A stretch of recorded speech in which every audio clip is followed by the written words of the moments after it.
আজকে আমরা দেখে ফেললাম এই টপিকটার উপর কি কি কোশ্চেন এসে থাকে। যেমন আমরা একটা কোশ্চেনে দেখছি যে ঢাকা ইউনিভার্সিটিতে 23-24-এ এই টপিক থেকে একটা কোশ্চেন আসছে। পাশাপাশি তোমাকে একটা এইচডব্লিউ দিয়েছে, এই এইচডব্লিউটার আনসারটা কমেন্টে তুমি জানিয়ে দিও। ওকে, তাহলে আমরা আজকের একটা ছোট্ট ক্লাসের মাধ্যমে জটিল যৌগের অথবা জটিল আয়নের কেন্দ্রীয় মৌল বা ধাতুর জারণ কিভাবে বের করতে হয় সেটা দেখে ফেললাম। আশা করি এই টপিকটা তোমার অনেক কাজে আসবে। অবশ্যই তুমি এইচএসসি অ্যাডমিশনে যদি কোশ্চেন আসে তাহলে ইনশাল্লাহ পারবা। ওকে, আসসালামু আলাইকুম সবাইকে, কেমন আছো তোমরা সবাই?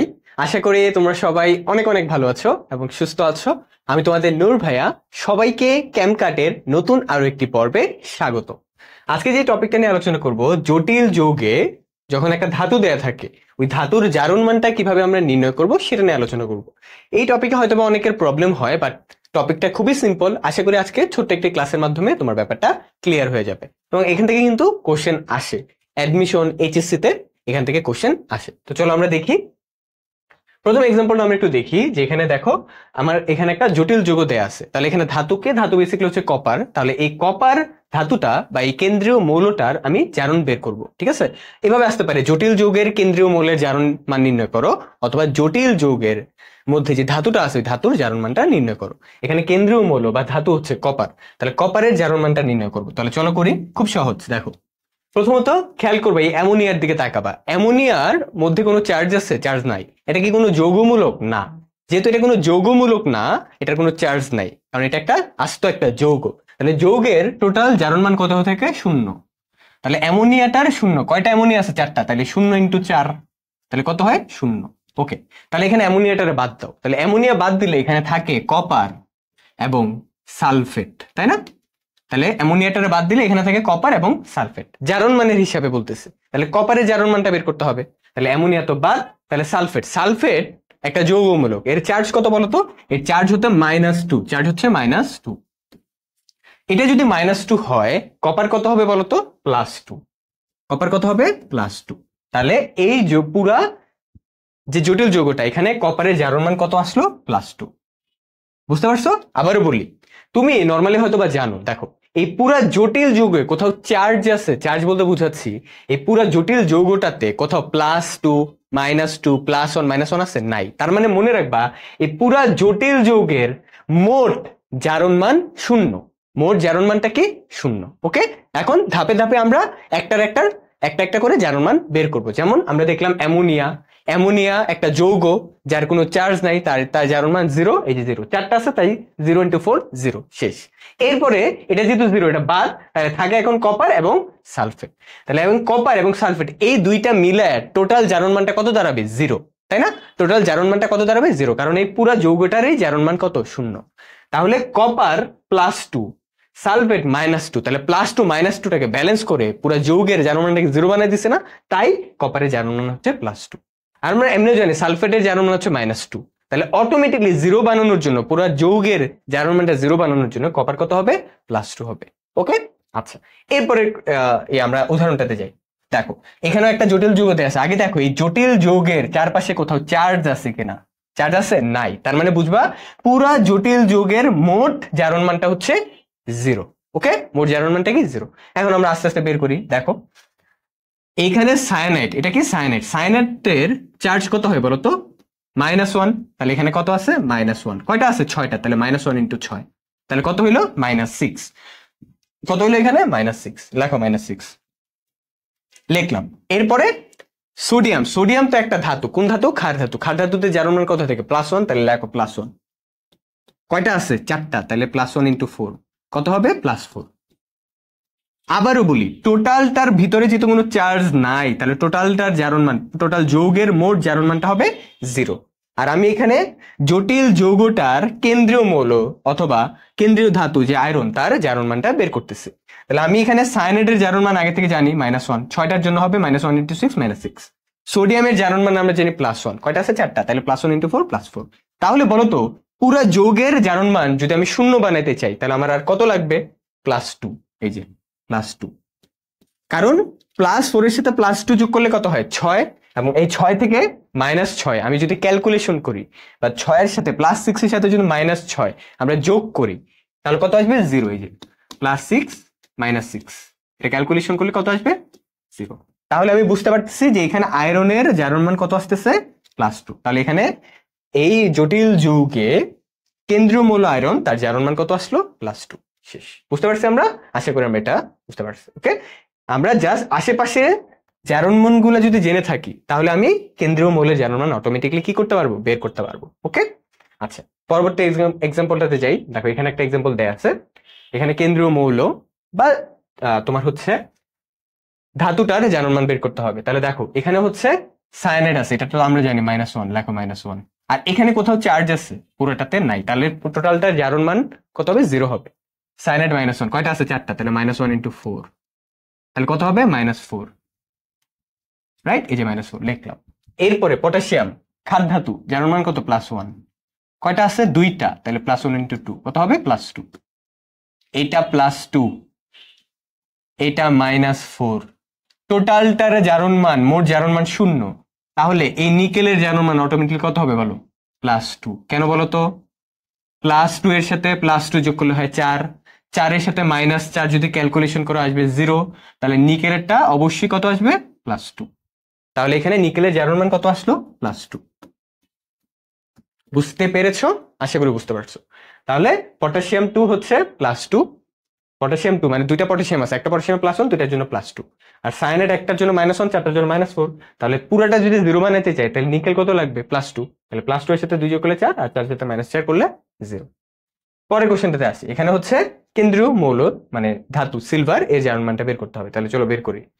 অ্যামোনিয়া, এটা একটা আস্ত যৌগ, জারণ মান 0, তাহলে 0 × 2 0। আন্ডা, পানি, পানি একটা আস্ত যৌগ, জারণ মান 0, 4টা আছে, তাহলে 0 × 4 কত হবে, 0। ওকে, তাহলে বাকি থাকে কে, বাকি থাকে এজি, আর বাকি থাকে কে, নাইট্রেট। আর আবার এখানে এই পুরা জটিল যৌগ কোথাও চার্জ আছে, নাই, তার মানে পুরা জটিল যৌগের জারণ মান, মোট জারণ মানটা হচ্ছে 0। এটা একটা আস্ত যৌগ, তাহলে এখানে এটা 0 হয়ে চলে গেল, এটাও 0 হয়ে চলে গেল। বাকি থাকে কে, সিলভার বাকি থাকে, লিখলাম। নাইট্রেট বাকি থাকে, লিখলাম। এখন এই নাইট্রেটের চার্জ আমরা হয়তো বা জানি, নাইট্রেটের চার্জ কত, -1। নাইট্রেটের চার্জ কত, -1। তাহলে সিলভার অটোমেটিকলি কত হবে, +1, কারণ পুরো যৌগে জারণ মান যেহেতু 0, তাহলে এটা যদি -1 হয় এটা +1 হবে, আর +1 -1 ক্যালকুলেশন করলে 0। তাহলে এখানে সিলভারের জারণ মানটা কত পাইলাম, +1। সিলভারের জারণ মানটা কত পাইলাম, +1। এই তো গেল জটিল যৌগ। তোমাকে জটিল আয়ন দেয়া থাকলেও তুমি ইনশাল্লাহ এটা পারবা। যদি তোমাকে জটিল আয়ন দেয়া থাকে তাও পারবে। যেমন আমি জটিল আয়নের একটা দেখাই। জটিল আয়ন যেমন দেখো তোমাকে এখানে এইভাবে দেয়া থাকতে পারে, এই যে যেমন ধরো Fe, তারপর এখানে CN6, আর এখানে ধরো আছে CN6, আর এখানে ধরো আছে -4 বা 4- আর কি, 4- লিখি, 4-, এই যে 4-, ঠিক আছে। এই যে Fe, এখানে কোনো ইয়া নাই, মানে হচ্ছে এখানে অন্য কোনো পরমাণু নাই। ধরো পরমাণুটাকে বাদ দিয়ে আয়নটা পাওয়া গেছে 4-, আয়নটা পাওয়া গেছে কি 4-, ঠিক আছে। আয়নটা পাওয়া গেছে কি 4-, মানে এটাকে তুমি জটিল যৌগ বলতে পারবা না, এটা এখন হয়ে গেছে কি জটিল আয়ন। তো জটিল আয়ন থেকে ধরো তোমাকে বের করতে বললো কেন্দ্রীয় মৌলের জারণ মান বা ধাতুর জারণ মান, অর্থাৎ Fe এর, তাহলে এটাও বের করতে পারবো না, পারবো ইনশাল্লাহ, কোনো প্যারা নাই, চিল। দেখো সায়ানাইডের জারণ মান -1, 6টা আছে, তাহলে -1 × 6 কত হবে, -6। আচ্ছা, পুরাটার জারণ মান হচ্ছে -4, তাই না? তাহলে বলে Fe এর মান কত হইলে টোটালটার জারণ মান -4 হবে। এই যে এই পুরাটার মানে পুরাটার টোটাল জারণ মানটা হচ্ছে -4, এটা বোঝাচ্ছে। যখন যৌগ থাকতো, যৌগ থাকাকালীন পুরাটার জারণ মান কত, 0, আর আয়ন থাকাকালীন পুরাটার জারণ মান কত, -4। তাহলে এই যে সায়ানাইড, এটা যদি হয় -6, এটা যদি হয় -6, তাহলে এটা কত হইলে টোটালটার মান -4 হবে? অবশ্যই এটা +2। দেখো এটা যদি +2 হয়, +2 -6 ক্যালকুলেশন করলে কত আসবে, -4। আমরা তো ক্যালকুলেশন করতে পারি ছোটখাটো, তাই না, ছোটবেলায় পড়ছি। +2 এর সাথে যদি -6 যোগ করি তাহলে কত আসবে, -4। তাই এখানে আয়রনের জারণ মান কত হবে, +2। বুঝতে পেরেছি ছোট্ট বন্ধুরা, আশা করি বুঝতে পেরেছি। আরেকটা এক্সাম্পল দেখাই। এখানে আরেকটা জটিল আয়ন নেই। ধরো এখানে আছে নিকেল, তারপর এখানে আছে হচ্ছে এজি, সরি নিকেল, আর এখানে ধরো আছে অ্যামোনিয়া, আর এখানে ধরো আছে 4 মাইনাস, না 4 মাইনাস না, ধরো এখানে আছে হচ্ছে 2 প্লাস। ঠিক আছে, এটা চলো বের করি। দেখো এটা চলো বের করি, বের করাটা খুব কঠিন না। এখানে আছে নিকেল, এখানে আছে অ্যামোনিয়া। আচ্ছা, তাইলে এটাকে একটা জটিল আয়ন, নট জটিল যৌগ। কেন আয়ন কেন বলতেছে? কারণ টোটাল পুরাটার চার্জ দেয়া আছে, যে আয়ন দেয়া আছে আয়ন, তাহলে টোটালটার মোট চার্জ হচ্ছে +2। তাহলে আমাকে বলছে যে এই জটিল আয়নটার কেন্দ্রীয় পরমাণু বা কেন্দ্রীয় ধাতুর জারণ মানটা কি বের করতে হবে। আচ্ছা, তাহলে আমরা বের করি চলো। অ্যামোনিয়ার জারণ মান কত? 0। তাহলে 0-র সাথে 4 গুণ করলে কত হবে? 0। আচ্ছা, তাহলে এখন নিকেল কত হবে? আচ্ছা, নিকেলের দেখো এই টোটালটার জারণ মান কিন্তু +2। তাহলে নিকেলের জারণ মানটা এমন হবে যেটার সাথে 0-র ক্যালকুলেশন করলে +2 আসে। তাহলে কি হবে? বোঝা যাচ্ছে +2। এই যে +2 এর সাথে যদি 0 যোগ করা হয় কত আসে? +2। +2 এর সাথে যদি 0 যোগ করি কত আসবে? +2। +2 এর সাথে 0 যোগ করলে +2 আসবে। তাহলে এই জটিল আয়নটা নিকেলের জারণ মান কত? +2। এটা আছে, বুঝতে পারছি? শেষ। এখন আমি তোমাকে দেখাই, ঢাকা ইউনিভার্সিটিতে এখান থেকে কোশ্চেন আসছিল। যেমন এই কোশ্চেনটা দেখি, বলছে যে এই যৌগটাতে আয়রনের জারণ মান কত বের করতে হবে। তাহলে চলো বের করি। এই যৌগটাতে আয়রনের জারণ মান কত বের করতে হবে। তাহলে চলো বের করি। আচ্ছা, এটাকে একটু আমি এখানে একটু সাজিয়ে লিখি, এখানে সাজানোটা আসলে দেয়া নেই ঠিক মতো। FeCN6 ammonia. আচ্ছা আচ্ছা, না ঠিক আছে ঠিক আছে, সাজানোটা ঠিক আছে। আমি ভাবছিলাম এটা অ্যামোনিয়া, কিন্তু এখানে দেয়া আছে কি অ্যামোনিয়াম। আমি ভাবছিলাম NH3, কিন্তু এখানে আছে NH4। ঠিক আছে ঠিক আছে, ওকে। আচ্ছা, তাহলে আমরা এটা যেটা দেখতেছিলাম, তাহলে এখানে হচ্ছে আয়রনের জারণ মানটা বের করতে হবে। তাহলে চলো বের করি। তাহলে এখানে NH4, আমি আগে এখানে একটু লিখি আমার সুবিধার্থে। NH4 3 ছিল, এখানে ছিল Fe, আর এখানে ছিল কি CN6। আয়রনের জারণ মান বের করতে হবে, তো চলো বের করি। তাহলে এখানে দেখো CN সায়ানাইড, এটা হচ্ছে -1, রাইট? কয়টা আছে? 6টা। তাহলে -1 × 6 কত হবে? -6 গেল। এরপরে অ্যামোনিয়াম, অ্যামোনিয়ামের চার্জ আমরা জানি, এটা একটা রেডিক্যাল বা যৌগমূলক, চার্জ কত? +1। কয়টা আছে? 3টা। তাহলে +1 × 3 কত হবে? +3। আচ্ছা, এই পুরা যৌগটা এটা কি আয়ন নাকি যৌগ? অবশ্যই যৌগ, কারণ এই পুরাটাতে কোনো চার্জ নাই। তাহলে এটা একটা জটিল যৌগ।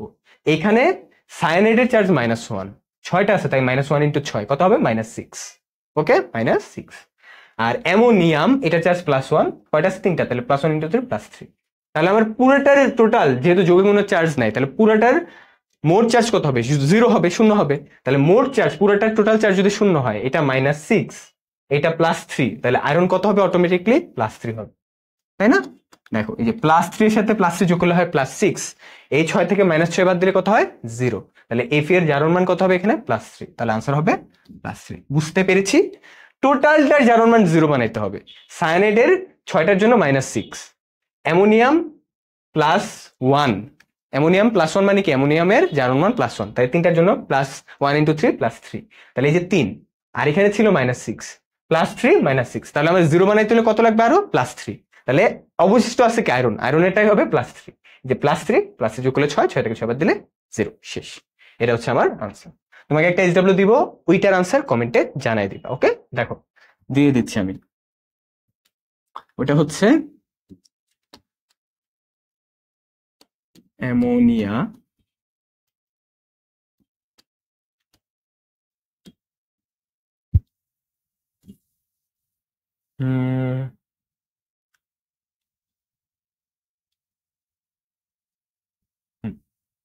আর এখানে হচ্ছে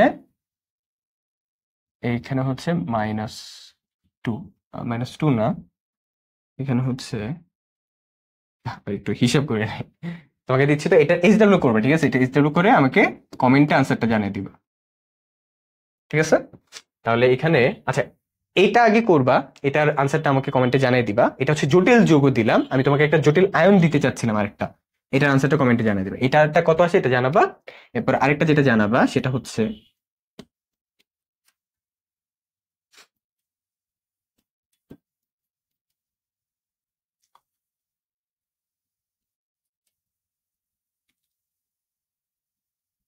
হুম, আরেকটা যেটা জানাবা সেটা হচ্ছে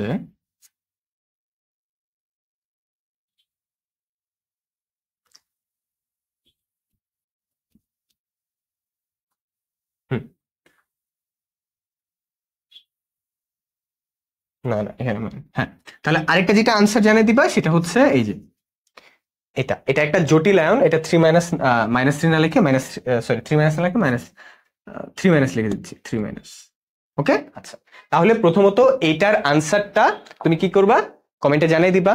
এটার আনসারটাও কমেন্টে কি করবা, জানিয়ে দিবা। ওকে, তাহলে আজকে আমরা দেখে ফেললাম এই টপিকটার উপর কি কি কোশ্চেন এসে থাকে। যেমন আমরা একটা কোশ্চেনে দেখছি যে ঢাকা ইউনিভার্সিটিতে 23-24-এ এই টপিক থেকে একটা কোশ্চেন আসছে। পাশাপাশি তোমাকে একটা এইচডব্লিউ দিয়েছে, এই এইচডব্লিউটার আনসারটা কমেন্টে তুমি জানিয়ে দিও। ওকে, তাহলে আমরা আজকের একটা ছোট্ট ক্লাসের মাধ্যমে জটিল যৌগের অথবা জটিল আয়নের কেন্দ্রীয় মৌল বা ধাতুর জারণ কিভাবে বের করতে হয় সেটা দেখে ফেললাম।